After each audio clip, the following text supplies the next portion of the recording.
Hi guys, welcome to my YouTube channel. In today's video, we will learn how to retrieve data table column into a list using LinQ query in Power Automate Desktop. So please watch this video till the end so that you can understand it completely. And if you have not subscribed my YouTube channel yet, please subscribe it. So let's get started. In today's video, we are going to work with this Excel file where we will retrieve the value from this column, which is role in company, and then we will apply filter on it using LinQ query, right? So I will go back to Power Automate Desktop. Now what I will do is I will go to scripting, and from here I will pull the run.NET script action. Here we will see that we have a language which is selected as C#, and then we have an option to include the references. We have to create a script parameter, so we will create a parameter. So I'll name this parameter as in underscore dt1. Data type is going to be a data table, and the direction is going to be in, because we want to bring the data inside this script action. So here I will choose the data table variable. Since I do not have any variable created yet, I do not get an option to choose it. So first I will click on cancel, and then what I will do is I will show you the path to include the system.data.dataextensions.dll file, which will help you to execute the LinQ queries, right? On your Windows machine, you have to go to File Explorer, and then from there you have to navigate to C, Windows, Microsoft.NET, Framework 64, and then the latest version of Microsoft.NET. In this folder you have to look for system.dataextension.dll. So we will scroll down, and here we can see that we have this file which is system.data.dataextensions.dll. You just have to copy this file and place it in the folder, and the same folder you have to reference in the Microsoft.NET script, right? Before that I will go to Excel, and from here I will use attach to running Excel because my Excel file is already open. I will use the name of that file. I will click on save, and then I will take read from Excel worksheet. From here I will choose all available values from the worksheet. In the advanced option I will choose first line of range contains column names. I will click on save, and now I will go to run.NET script. From here I will go to select folder D drive .NET packages, and then I will click on OK. So this is where my system.data.dataextensions.dll file is placed, right?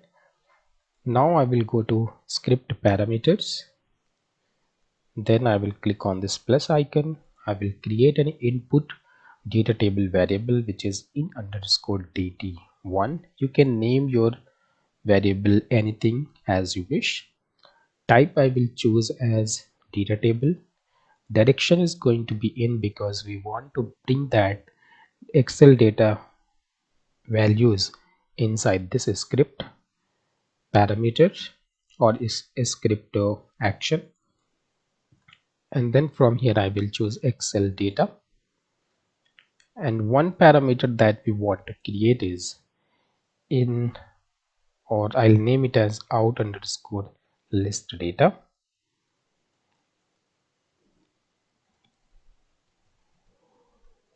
And then I'll name it as data table. Direction is going to be out, and I'll take this variable name and paste it here, and then I will click on done.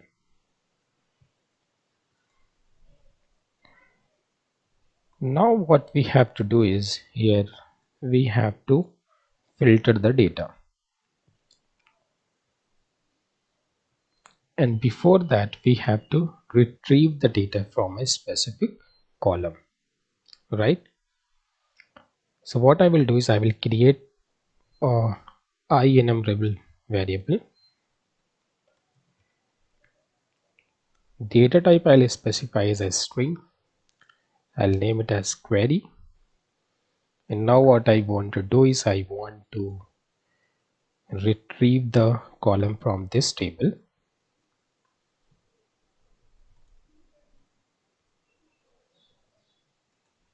I'll give dot as enumerable bracket dot and then select. Here I will create lambda expression dr and then dr dot field. Data type of that field is a string, and then I'll specify the name of the column, which is role in company. We can check the column name once again. So here is the column name, which is role in company, right, which is correctly specified in the script. And then at the end I'll put the semicolon.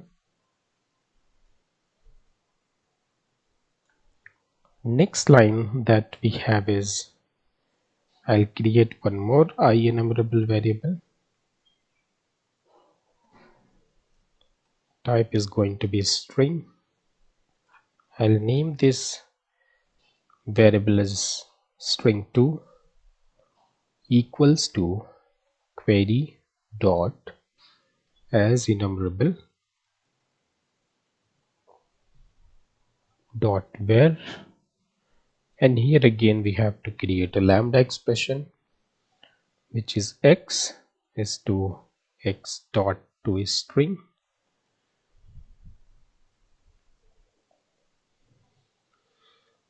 equals to double equals to, and I'll specify as analyst.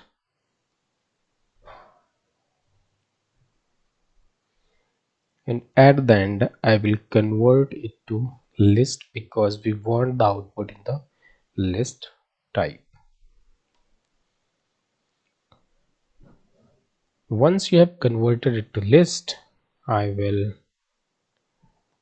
specify the output variable, which is out underscore list data equals to query2 dot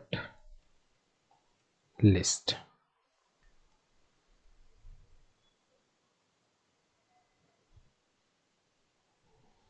We will not specify query2 dot list because we have already converted it to the list, right?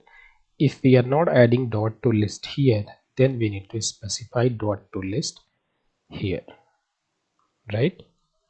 I'll put semicolon and then I will click on save, and then I will run the bot.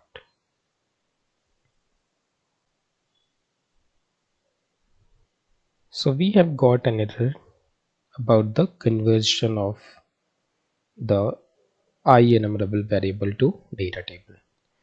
I will open this .NET script action, click on edit, and here you see that we are supposed to get a list, but we have specified the type as data table. I'll make it as list and then click on done, and then I will click on save, and eventually I will click on run to start the debugging. And here you can see that we have got only two values where the value is analyst, right? So this is how you can retrieve a data table column values into a list, and then you can apply filter on that list. right? Since here you can see that we have two values which has analyst, right? These are two items with the same value. Let's say if you want to consider or bring the distinct values, in that case you can open this run.net script action, and here before converting it to the list you can put a dot, and then you can write this function which is distinct and then the bracket, then you click on save and run the bot. Once you will execute your code, here you see that you have got an output which has distinct value which is only once the analyst, right? So this is how you can filter out the unique values from the list using the link query in Power Automate Desktop. If you like this video, please click on the like button and please subscribe my YouTube channel. And if you have any question, please post it in the comment section. Thank you for watching. Have a great day.